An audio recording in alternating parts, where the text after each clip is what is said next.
Et yo, bienvenue sur votre chaîne NFL Week. C'est toujours votre serviteur pour vous servir.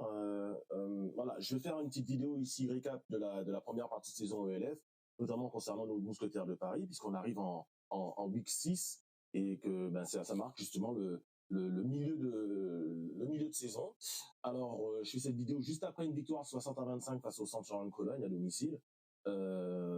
Voilà, on va quand même essayer de voir ce qui marche et ce qui marche pas. Personnellement, j'ai été plutôt déçu malgré la victoire face à Cologne.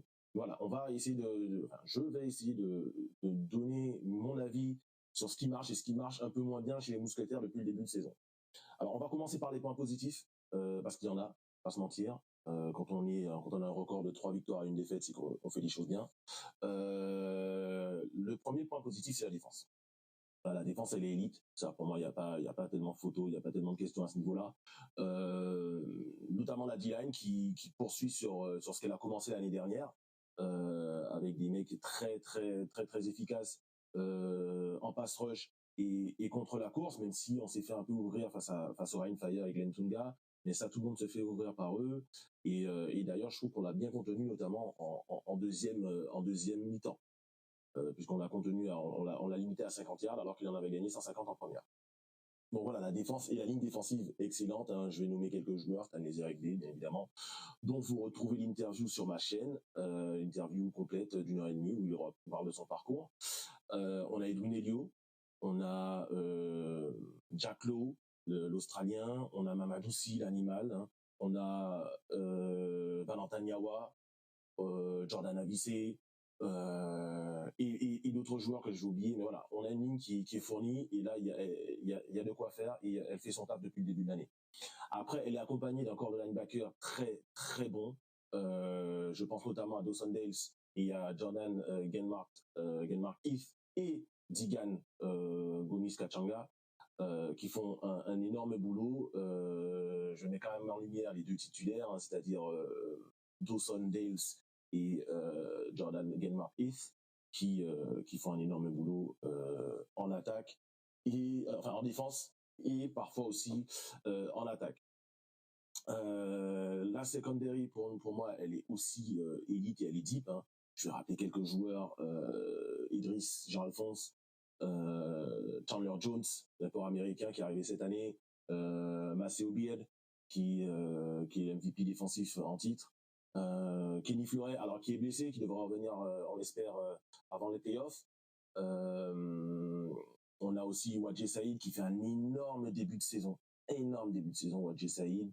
On a aussi Amir Kilani en nickel qui fait une énorme saison et surtout un dernier match extraordinaire face au Central Cologne. Il a été au four et au moulin, donc il faut le dire aussi. Donc on a vraiment une défense élite. Alors le petit bémol, c'est parfois les pénalités sur les jeux de passe, notamment. Voilà, on va prendre des passes interférences. Alors est-ce qu'elles y sont pas, on peut débattre, mais en tout cas voilà, le fait est qu'elles sont là et qu'elles nous pénalisent, notamment sur certains drives où on prend des touchdowns juste après. Donc il y a ce petit bémol sur les passes interférences, mais de façon générale, on a une défense qui est l'une des meilleures de la ligue. Pour moi, elle est top 2, easy. Autre point positif, c'est les special teams. Vraiment en kick-off et en retour de kick-off, on est très solide. En punt aussi. Et au niveau du kicking game par rapport à l'année dernière, il y a une vraie différence. On transforme les extra points. Alors j'aimerais maintenant voir les field goals. On n'a pas trop eu l'occasion d'en avoir, mis à part je crois au deuxième match. Mais voilà, ça c'est vraiment quelque chose sur lequel on a une vraie amélioration par rapport à l'année dernière. Encore une fois, voilà, je suis pas là pour casser le kicker de l'année dernière, Benjamin Bono, pas du tout, c'est pas le but de la vidéo, mais de montrer quand même que Mathis Dupont fait un bon début de saison pour une première dans une ligue professionnelle. D'ailleurs, Mathis Dupont qu'on devra retrouver très bientôt sur ma chaîne NFL Week pour une interview complète de Mathis Dupont. Donc il va nous parler de son parcours sportif et de comment il est arrivé chez les Mousquetaires. Alors, maintenant, on va aborder le sujet un petit peu délicat. Et à mon avis, il faut en parler. Je vais peut-être pas me faire des amis, mais j'essaie de faire, entre guillemets, mon taf comme il le faut et parler de l'attaque. l'attaque qui, pour moi, même si elle a marqué, vous allez me dire, elle a marqué 60 points le week-end dernier, 25 points face au Frankfurt Galaxy qui sont demi-finalistes l'an dernier, 40 points face à Hambourg qui est double finaliste des 2 premières saisons en ELF. Ouais, donc l'attaque, elle marque des points. Ça, il n'y a pas de... Évidemment, ça, je peux pas débattre du fait qu'elle marque des points. Elle marque des points. Ok, ça, c'est très bien.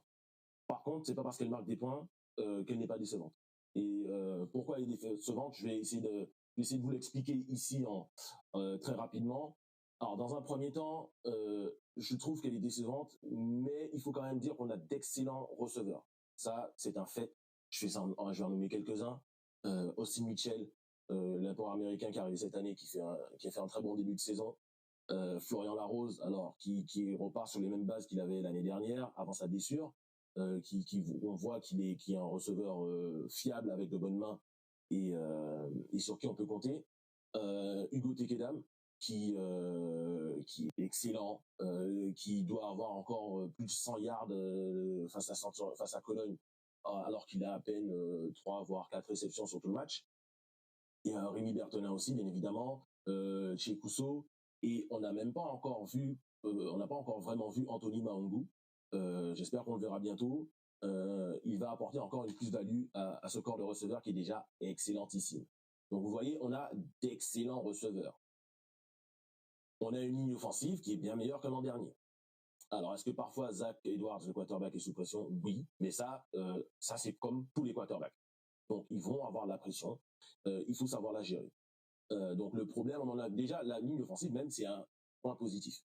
On voit que l'arrivée de Thomas Filicia, de Toby Letman et de notre ami Louis Thomas ont fait vraiment du bien à la ligne offensive. Le problème, à mon avis, c'est que, comme je viens de le dire juste avant, Hugo Tekedam, il a plus de 100 yards à la passe, à la réception, tout comme face à Francfort d'ailleurs. Mais il a plus de 100 yards, mais il a catché le ballon 3, maximum 4 fois. Donc, qu'est-ce que ça veut dire? Ça veut dire que quand il catche le ballon, c'est pour des gains de 25 yards minimum. À peu de choses près. Alors, vous allez me dire, c'est bien, il catche le ballon. Oui, mais ils sont où les catchs de 5 yards? Ils sont où les catchs de 10 yards? Ils sont où les catchs de 6 yards, de 7 yards? Ils sont où ces petits gains, mais qui font avancer l'équipe? Ben, il n'y en a pas. Clairement, depuis le début de saison, il n'y en a pas.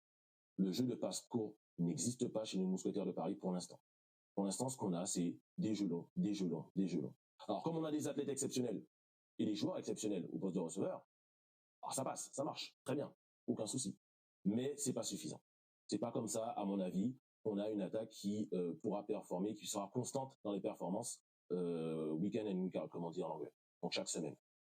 Donc, à mon avis, on a besoin de diversifier l'attaque, varier le jeu long et le jeu court. Bien évidemment, on doit jouer long pour tenir la défense en respect. Mais pour avoir du jeu long, à mon avis, il faut peut-être passer par du jeu court. Et quand je dis passer par du jeu court, c'est, moi, je me demande où sont passés les scènes flat. Scènes flat, on n'en a pas. Les curl flat, on n'en a pas. Les RPO, les passes écran, on n'en a pas. Les passes écran. Les floods. On a des concepts de passe qui, en fait, on en a quasiment pas. Voilà. On joue long, on joue long, on joue long. On a très peu de jeux courts et je trouve ça vraiment dommageable.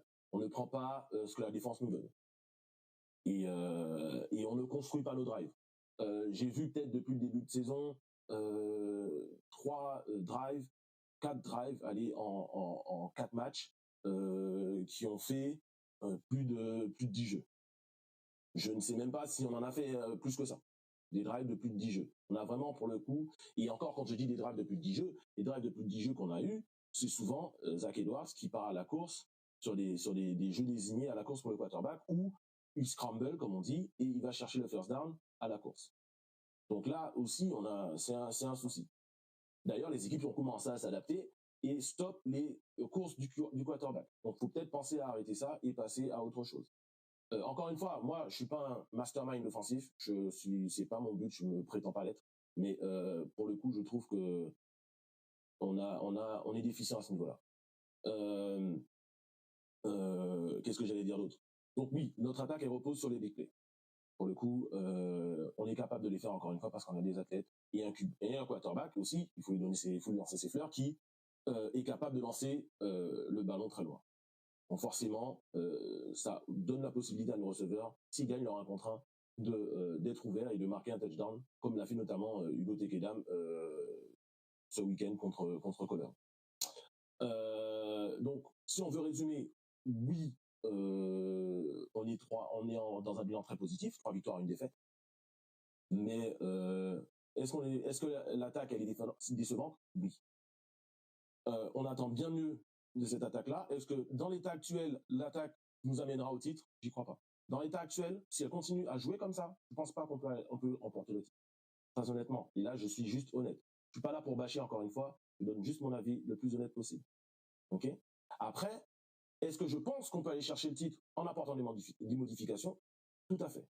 On a l'équipe pour aller gagner le titre et je pense que l'objectif, comme l'ont dit les gars dans les interviews avec moi, c'est d'aller chercher le titre. Donc, on peut aller chercher le titre si l'attaque est plus constante. Pour l'instant, on a besoin de plus de constance en attaque si on veut aller chercher le titre ELF cette saison. Parce que les équipes comme Rheinfire, comme Stuttgart, ont l'air pour l'instant mieux armées que nous. Voilà, dites-moi ce que vous en pensez en commentaire. Je sais que la vidéo est un peu longue, 11 minutes. Je voulais faire un peu plus court, mais j'y arrive pas. Excusez-moi, j'y arrive pas. Dites-moi ce que vous en pensez en commentaire. Et en attendant, on se retrouve très bientôt pour de nouvelles interviews sur votre chaîne NFLB. En attendant, prenez soin de vous et sur ce, peace.